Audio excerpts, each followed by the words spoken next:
Today, the times have changed, especially after 9/11.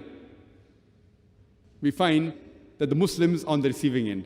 There is virulent propaganda about Islam on the international media, whether it be the international newspapers, the international magazines, the radio broadcast stations, the television channels. There is virulent propaganda about Islam. They are bombarding people with misinformation about Islam. It's the duty of every Muslim that he tries to remove these misconceptions. There are various styles of doing dawah.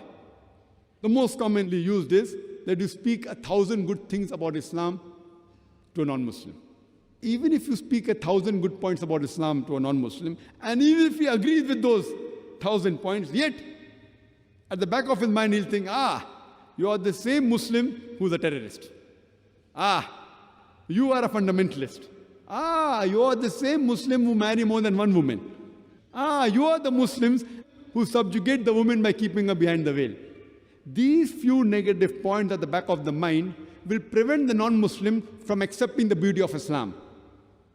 What I personally prefer, that whenever I meet a non-Muslim, I ask him upfront, what do you feel is wrong with Islam? With your limited knowledge, whether right or wrong, what do you feel is wrong with Islam?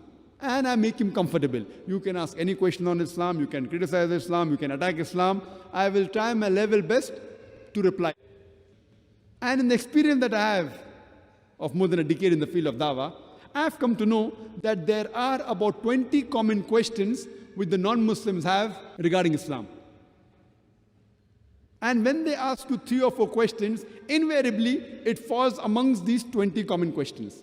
So if you know the reply to these 20 common questions asked by the non-Muslims, based on Quran, Hadith and their scripture, with reason, logic and science, even if you cannot convert him, at least you can neutralize him. You can remove the animosity which is there in his heart. I've written a book called The Replies to the Questions Asked by the Non-Muslims. And these questions arise depending upon how the media portrays Islam. And today, the number one question is regarding the Islamic word jihad. It was number 5 on the list previously. After 9/11, it became top of the charts. The others have come behind, but it's yet there.